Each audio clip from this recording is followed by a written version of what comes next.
A nurse stayed late to comfort a lonely patient, not knowing he was a widowed millionaire who'd rewrite her destiny.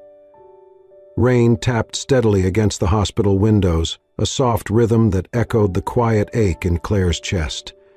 The night shift had begun hours ago, but the halls were still and somber, bathed in dim yellow light. The nurse's station buzzed faintly from a flickering monitor, but otherwise, silence ruled the wing. Claire Bennett, 28, moved through the corridors with a calm, practiced grace. Her hair was tied back neatly, her scrubs pressed despite the long hours, and yet, behind her warm smile, there lived a quiet sadness. Life had carved it into her gently. The loss of her parents in a car accident 5 years ago, the betrayal of a fiancé who left her for someone else mere months later. She had learned to survive in solitude. Her heart was full of compassion, but her life was empty of company. She had chosen nursing not only to heal others, but because it gave her purpose when everything else had fallen apart. "Claire," murmured Nurse Gina, passing her in the hall. "You're off duty in 10, right?" Claire nodded. "Yeah, just finishing up with Mr. Walter in 305. Gina frowned. "He's still refusing food?" Claire gave a small, sad smile. "More than just food."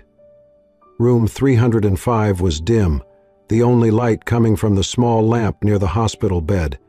In it lay Walter Whitmore, 83 years old, recovering from pneumonia. He was once a robust man, but now looked small beneath the white sheets. His eyes, sharp and gray, were fixed on the rain sliding down the window pane. His food tray sat untouched on the side table. A paper cup of pills remained sealed. No flowers, no cards, no visitors. Claire stepped inside quietly, checking the IV, adjusting the oxygen flow. "You again?" Walter said, his voice gravelly but rich. She smiled. "You're stuck with me tonight." Walter did not look at her. "Everyone else has someone who visits, sons, daughters, grandkids, friends. Me? I just have memories." Claire paused, then walked over and gently sat beside the bed. "If memories are all you have, Mr. Whitmore," she said softly, "then tonight I'd be honored to share them with you." His eyes finally turned to her, surprised, perhaps even suspicious, but then softened, just slightly. "You should be home," he muttered. Claire looked down at her hands. "Home is just a studio apartment and leftover takeout. I think this is where I'm meant to be tonight." He grunted. "You must be bad at taking care of yourself," she laughed. "Terrible, but I'm great at taking care of others." Walter turned away again, quiet. Claire did not push. She knew how silence could speak louder than any words. She reached for the tray and lifted the spoon. "You have not eaten since morning," she said. "Please, just a little?" He hesitated, then gave a reluctant nod. She fed him slowly, patiently, like he was family. He chewed carefully, swallowing with difficulty, but managed a few bites. "Better," she smiled. "Now, how about those pills? They are much easier with food." He gave her a look, but she could see the faintest trace of trust building. He took the cup, downed the pills, and then leaned back into the pillows, exhaling heavily. Claire pulled the chair closer and rested her elbows on the bed's edge. "Would it be okay if I sat with you for a bit longer?" Walter gave no answer, but he did not ask her to leave. The rain deepened outside, like a lullaby of the sky. Claire rested her hand over his, surprised by how cold and frail it felt. "My mother," she said softly, "used to sing to me when I had trouble sleeping. She had this old lullaby, French, I think, but I never remembered the words, just the sound." She looked at Walter. "Would it be all right if I sang to you, Mr. Whitmore?" He closed his eyes. "You do what you need to, nurse." So she did. Claire began to hum, low, soft, and slow, a melody from her childhood, long buried in memory. The notes wrapped around the room like a warm blanket, smoothing the hard corners of grief and pain. Walter's breathing slowed. Minutes passed.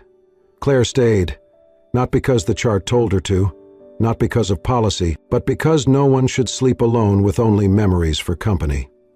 She stayed through her clock-out time, stayed as the rain grew heavier. She helped him drink water once more, adjusted his blanket when he stirred.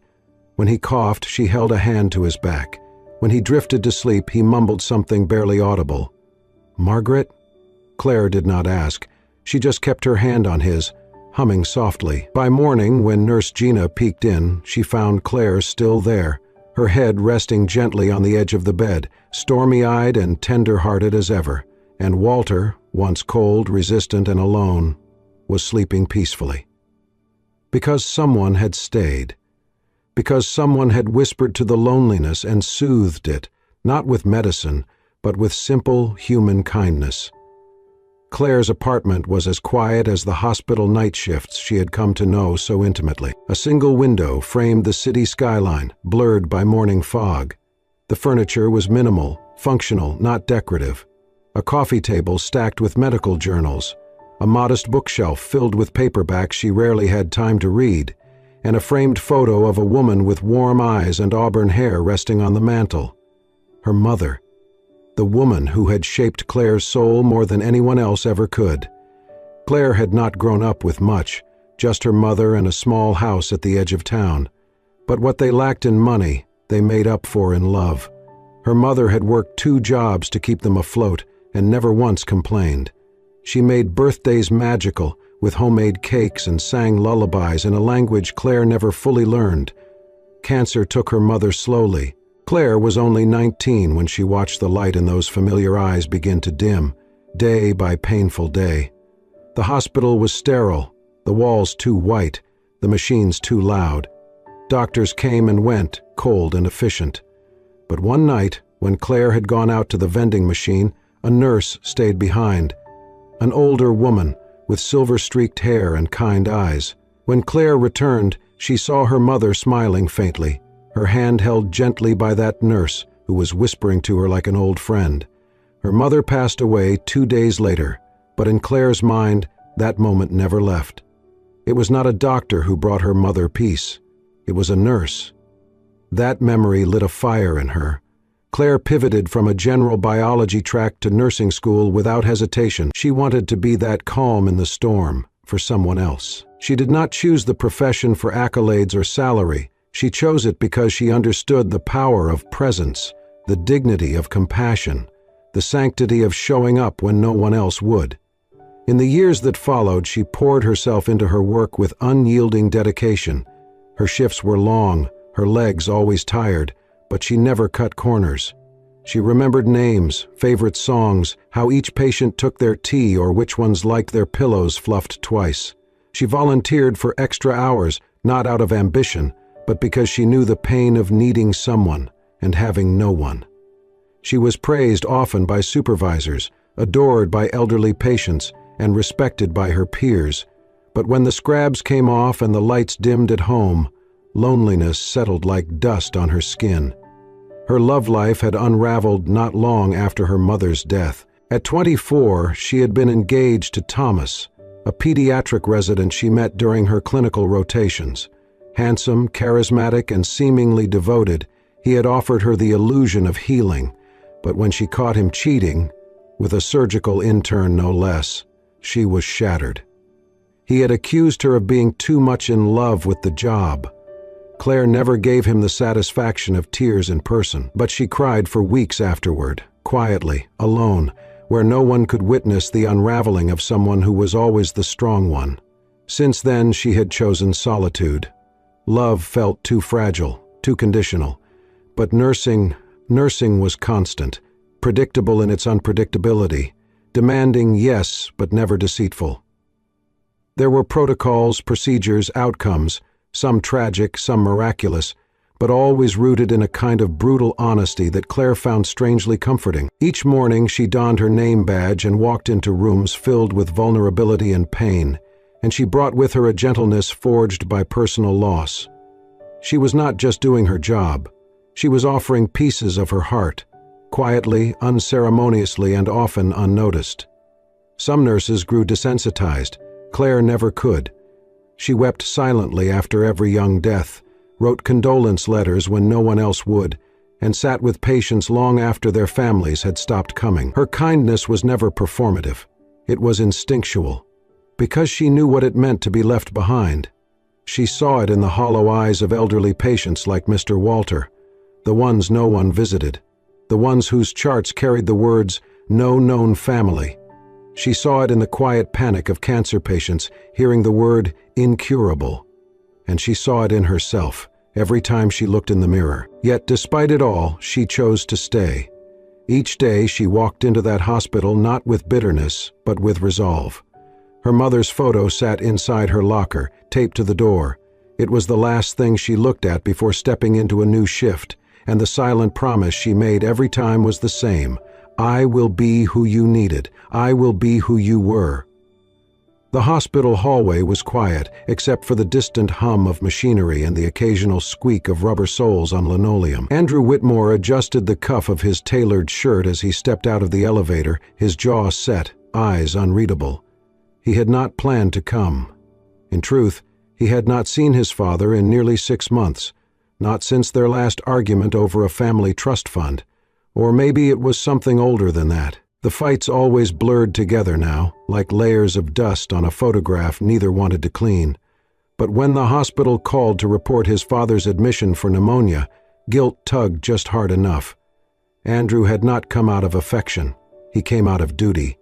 Out of a name that still meant something in public, even if it had grown cold behind closed doors. He walked past reception without a word, his footsteps steady. Room 305 was at the end of the hall. Familiar, sterile. He reached the door, his hand hovering near the handle. Then he froze. The light inside was dim, a warm contrast to the clinical brightness of the corridor. Through the small square window of the door, he saw something unexpected. His father, stern, stubborn Walter Whitmore, was lying quietly in bed, his face calm, and beside him sat a woman. She was young, late 20s, maybe early 30s, with auburn hair tucked behind her ears and a soft expression on her face. She was holding his father's hand and singing. Not loud, not performative, a gentle, wordless hum that wove through the room like something sacred. She was not looking for attention, not even aware she had any. Her focus was entirely on the man in the bed, offering presence, not performance. Andrew's chest tightened. His father looked peaceful, more peaceful than Andrew had seen him in years. He stepped back, suddenly uncertain. He did not open the door. He could not. Instead, he stood there, just out of sight, watching from the edge of memory and regret. He should have been the one sitting there. He should have been the one holding his father's hand, speaking softly, easing the old man's pain. But he was not. He had left those moments behind long ago, buried beneath board meetings, stock portfolios, and the quiet anger of a boy who felt abandoned by the man who raised him. Andrew Whitmore, 34, CEO of a global investment firm, had built empires, but he had not built peace with his father.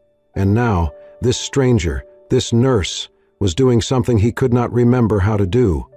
She was simply being there. He watched a little longer as she adjusted the blanket over his father's legs, then smoothed the old man's hair with such care it made something ache deep in Andrew's gut. He turned away, slowly walking back down the corridor. His footsteps echoed louder now. At the elevator he hesitated, staring at his own reflection in the polished metal doors. The man who stared back looked put together. Sharp suit, expensive watch, composed exterior. But beneath all that, something stirred. That nurse, he had not even caught her name, had done more in 15 minutes than he had in 15 years. She had made his father feel seen. Back in the car, the rain began to fall. It struck the windshield gently at first, then harder, as if matching the storm that was beginning inside him. He leaned back in the seat, closed his eyes, and for the first time in a long time, did not think about work or deadlines or the next acquisition. He thought about her. The woman who sang to his father like he mattered. The woman who did not know anyone was watching. The woman who, without realizing, had made him feel like a son again. Andrew returned to the hospital the very next day.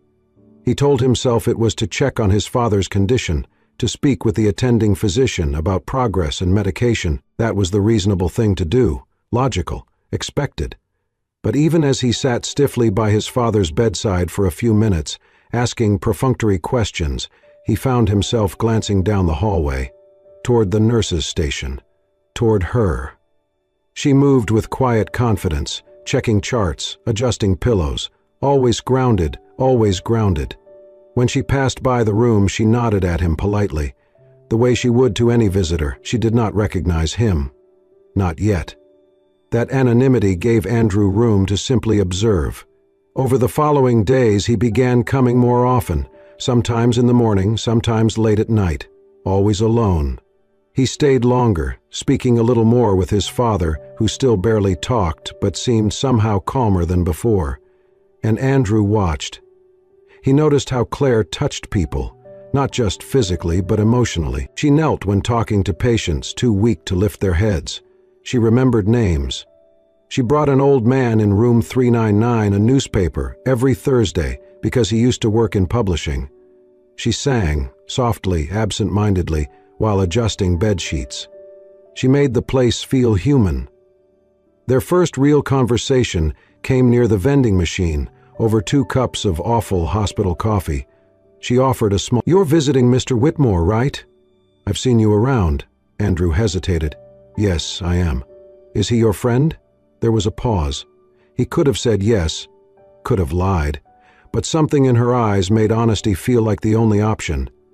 "He's my father," Andrew said quietly. Claire blinked, surprised, but then her gaze softened. "You do not have to explain. Family relationships, they are complicated." He looked down at the black coffee in his hands. "That is putting it lightly." She gave a small laugh. Not mocking, just understanding. "He's lucky to have someone coming by," she said. "Is he?" Claire looked at him for a long moment, then nodded. "Yes, even silence can be a kind of love, if it comes with presence." They spoke again the next day, and again after that, each conversation brief but increasingly meaningful. She never asked about his job or his money or his suit. Instead, she asked about his father's favorite meal, if he liked music, if he had always been so quiet. Andrew found himself answering her honestly, sometimes even smiling. One evening, as they walked down the hall together after visiting hours, she shared a truth that stayed with him. "You know," she said gently, "medication is not the only thing people need when they are hurting." He glanced at her. "No? No," she replied. "What they need most is to feel they have not been forgotten." Andrew stopped walking. Claire turned to face him. "People don't heal just from pills or procedures. They heal from being seen, from knowing someone still chooses them, even in the hardest moments." He studied her face. She did not say it for effect. She said it because it was her truth, and in that moment, Andrew felt something shift inside him. The bitterness he had worn like armor for years cracked, just slightly, because here was a woman who lived with her heart wide open, who did not judge, who gave and gave, even when no one was watching. He did not know her past, he did not know her pain, but he knew this: in a world obsessed with taking, Claire only knew how to give. And somehow, without even trying, she was giving him something too: hope. Claire was adjusting in room 312 when she overheard 2 nurses chatting by the medication cart just outside. "Did you know Mr. Whitmore is Walter Whitmore?" one whispered. Claire paused. "As in Whitmore Technologies," the other said. "The man who built half the hospital wing's funding through his company. His son runs it now, Andrew Whitmore. You know, that quiet guy who's been around lately." Claire's fingers froze on the tubing. Her pulse skipped. Andrew. Her Andrew. She glanced through the open door across the hall where Walter lay sleeping peacefully. The man who rarely smiled, who barely spoke, except now he did. Slowly, tentatively, with a gentleness Claire had coaxed out through whispered songs and shared silences. Andrew had been visiting more often, bringing coffee, asking about her day, watching her, but not in a way that made her shrink, in a way that made her feel seen. And all this time, he was that Andrew Whitmore. Claire finished her task in a blur, her mind racing. When she returned to the nurse's station, she looked him up on her phone, just to be sure. There he was. Andrew Whitmore, 34, CEO of Whitmore Technologies. Fortune 100 executive, quiet billionaire. Formal headshots, interviews, philanthropic features. Suddenly, their vending machine coffees, hallway walks, and late-night conversations felt like something from a different world. That evening, when her shift ended, she walked out under a sky scattered with stars, her thoughts still tangled, only to find Andrew leaning against his car by the curb, hands tucked in his coat pockets. "I was hoping to catch you," he said. Claire stopped. "I found out who you are." He gave a small, sheepish smile. "I figured you might." "You could have said something." "I could have," he admitted, "but I did not want you to treat me any differently." Claire crossed her arms, uncertain. "And why were you really coming back? All those visits?" Andrew stepped closer, his voice lower, more sincere. "At first, I just wanted to know who had changed my father." Claire blinked. "He was fading," Andrew said. "Not just from illness, but from life. Then one day I saw him smiling. Not much, but real. Like he remembered how to be human again. I stood outside that room, watching you sing to him, and I realized I had never done that, not once." Claire softened, but didn't speak. He went on, quieter now. "I wanted to know who you were, what kind of person gave my father something I had forgotten how to give." Claire's voice was gentle. "He is still your father, Andrew. He was always difficult," he said, looking down. "Even when I was a kid, he was distant, cold. Success mattered more than stories at bedtime.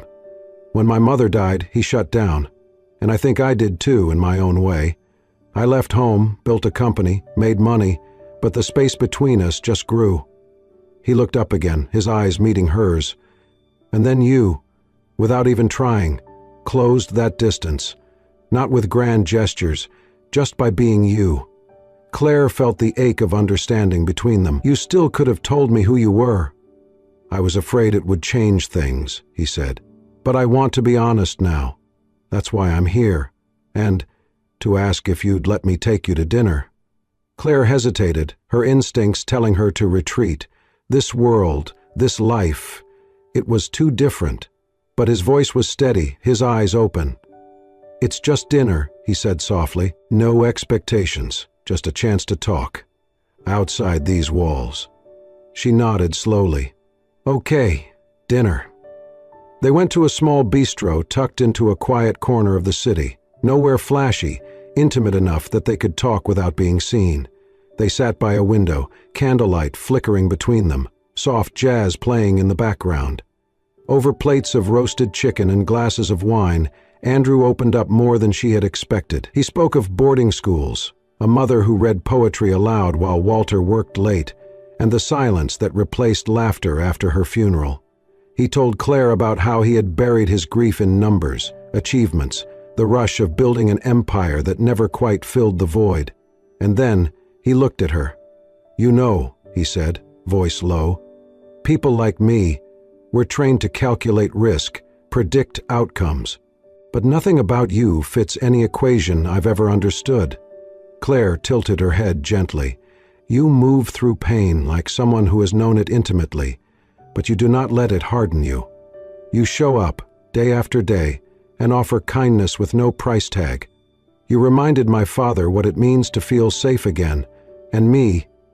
He paused, exhaled, and then added softly, "You reminded me what it means to feel anything." Claire's heart clenched. He reached across the table and lightly touched her hand.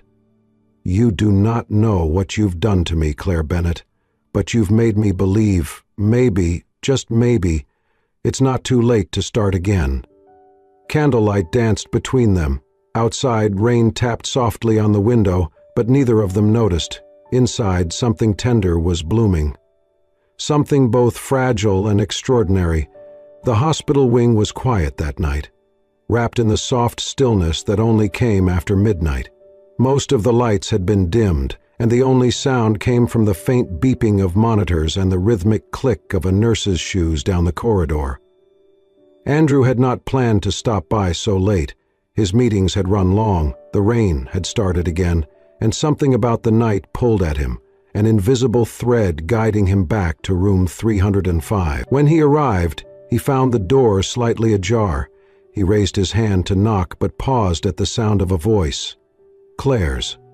Soft, gentle, and unguarded. He stepped closer, remaining just outside the door, hidden in the shadow of the hallway.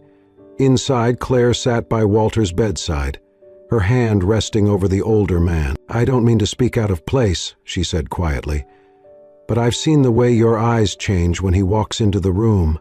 Walter was awake, lying still, his expression unreadable. Claire continued, her tone calm and thoughtful. "Your son, I think all he ever wanted was to make you proud, to hear you say that he was enough, not for his money or achievements, but just for being your son."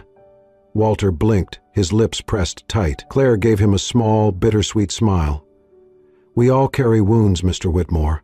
Some are visible, some we tuck away behind success or silence, but they do not go away. I think Andrews have just been waiting for someone to notice." Walter turned his head slightly, his breath uneven, his hand tightened around Claire's. "I never told him," he said hoarsely. Claire said nothing. She simply listened. "I watched him grow up, brilliant, driven, so much like his mother," Walter whispered. "But after she passed, I didn't know how to love him right. I thought keeping him strong meant keeping my distance. I never said the words, never told him that he mattered more than the company, more than anything." His voice cracked. "I thought he knew." Claire's eyes glistened. "Sometimes we need to hear it." Walter blinked back tears. "I was wrong." There was a long silence. "If you can see that much in him," Walter said, his voice trembling, "then maybe I haven't lost him entirely." Claire leaned forward, gently squeezing his hand. It's never too late to say the words. Outside the door, Andrew stood frozen. His throat tightened, his vision blurred. He had not cried in years. Not at the funeral, not during the worst of the fights, not when he walked away and promised himself he would never look back. But now, as he listened to Claire speak of wounds he had never shared aloud, as he heard his father break through a lifetime of silence, he felt something crack open. Tears welled in his eyes and slid down his cheeks, silent and unstoppable, because for the first time in his life he felt seen, understood, loved even, if not by his father, then by the woman who had somehow touched both of them. Claire's voice again, softer now. "I think he's still waiting, Mr. Whitmore. Just one word from you. It would mean everything." Inside, Walter nodded slowly, eyes full of regret.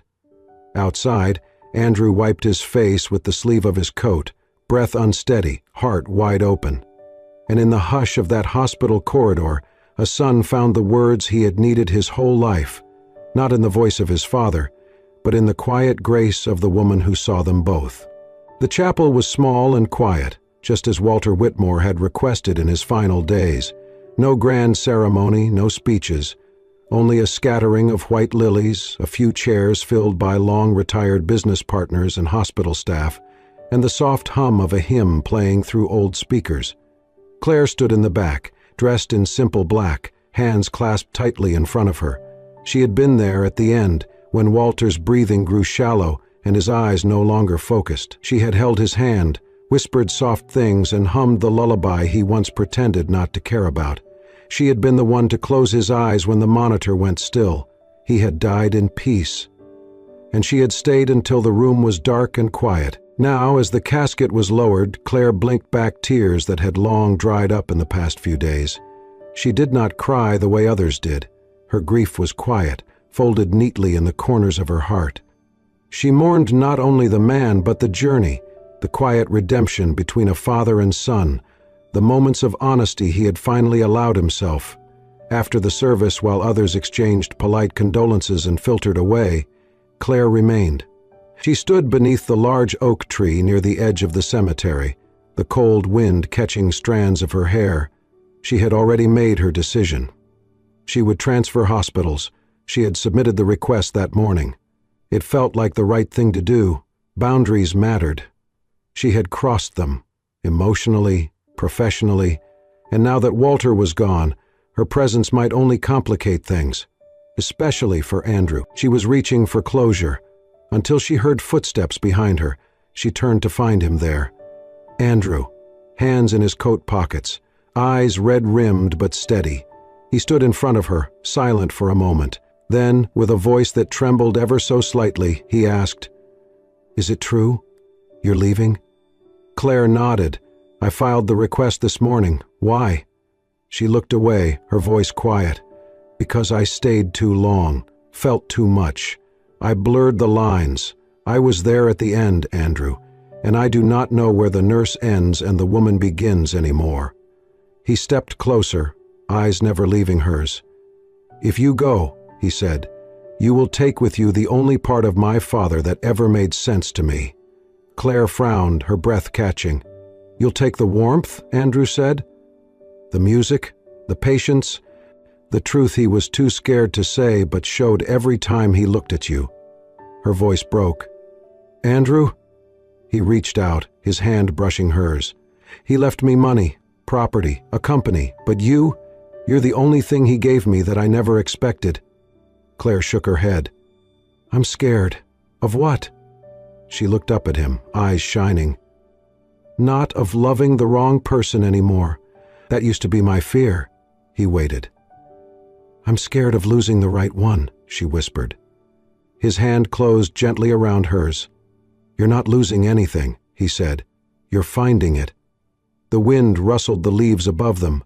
Claire stepped into him, her forehead against his chest, tears falling quietly now, and Andrew, who had spent most of his life building walls, wrapped his arms around her and let them fall. 1 year later, the world felt softer. The grief had not vanished, but it had been reshaped, folded gently into something meaningful. Where silence once settled in the corners of hospital rooms and heavy hearts, now there was warmth, light, and laughter. Claire stood beneath a white awning draped in ivy and lace, looking out at the small crowd gathered in the sun-drenched courtyard of the newly inaugurated Walter Foundation. Staff, volunteers, donors, and, most importantly, residents from long-term care homes across the city filled the space with quiet joy. Elderly hands clutched paper cups of lemonade, wrinkled faces beamed as they listened to live music drifting from the garden. She saw them, the ones society had forgotten, and today they were being celebrated. This was the dream she and Andrew had built from Walter's legacy, an organization dedicated to dignified end-of-life care, focused on the emotional, human moments that mattered most. Music, companionship, memory walks, personalized care, things no chart could measure, but every soul deserved. Claire had never been prouder of anything. Andrew stood beside her, speaking with one of the donors, his shirt sleeves rolled up, his expression animated in a way she had never seen in those first cold days. There was something in his posture now that no longer carried weight, but purpose, joy. She caught his eye. He smiled at her, quick, crooked, and real.